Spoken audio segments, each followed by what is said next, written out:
Bonjour! Avant de commencer à passer les écritures, je prends quelques instants pour vous montrer les notions comptables de base afin que vous soyez en mesure de réaliser adéquatement l'analyse d'une transaction. Cette étape est primordiale pour ce cours. Faire les exercices recommandés est aussi la meilleure façon de maîtriser la notion.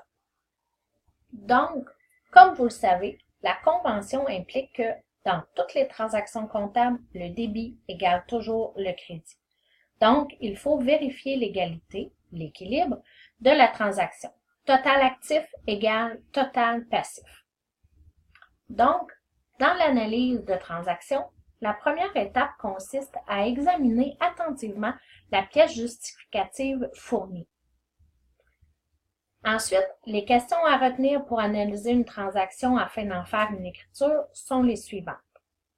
Quels comptes sont touchés par cette transaction? À quelle catégorie appartiennent-ils? Est-ce que les comptes affectés sont des actifs, des passifs, du capital, des dépenses ou des revenus? Est-ce que les comptes affectés augmentent ou diminuent? Le tableau aide-mémoire disponible sur Moodle vous aidera à répondre à ces questions. Donc, bien sûr, au début, il sera un outil très utilisé. En revanche, il doit y avoir une gradation dans vos apprentissages et au fur et à mesure, il sera délaissé car vous aurez appris par cœur ces notions. Donc, voici un exemple de transaction.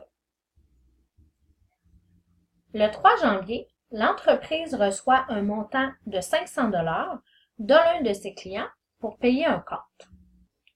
Selon vous, quels comptes sont affectés? L'entreprise reçoit de l'argent, donc 500 $.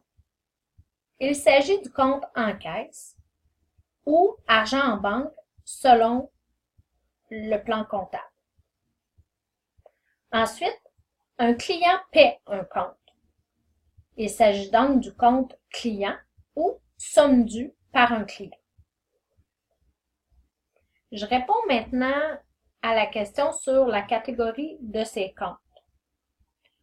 Au tableau aide-mémoire, le compte en caisse correspond au compte de nature actif. Il en est de même pour le compte client, qui est aussi un compte de nature actif. Maintenant, pour le compte en caisse, si je reçois 500 $, c'est donc dire que mon compte augmente. Si mon compte actif augmente, c'est qu'il s'inscrit du côté du débit. Le compte client, qui est aussi un compte de nature actif, mais qui diminue, s'inscrit du côté du crédit.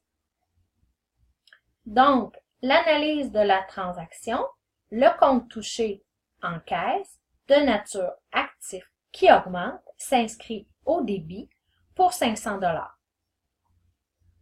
L'autre compte touché, compte client, aussi de nature actif qui diminue, s'inscrit au crédit pour 500 $.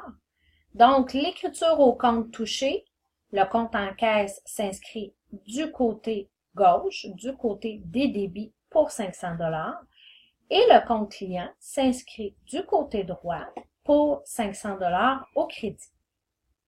Maintenant, j'attire votre attention sur un truc mnémotechnique qui se trouve au tableau aide-mémoire. Pour vous rappeler facilement les comptes qui sont habituellement au débit ou au crédit. Placez comme l'image présentée, l'auriculaire et le pouce de votre main droite ensemble. Imaginez que le pouce correspond au compte actif, donc au compte des 1000, et que l'auriculaire, le petit doigt, correspond au compte des charges, donc des dépenses, au compte 5000. Vous observerez que ces comptes augmentent au débit. Seuls ces deux comptes augmentent du côté du débit. Ainsi, vous comprendrez donc que tous les autres comptes augmentent du côté du crédit.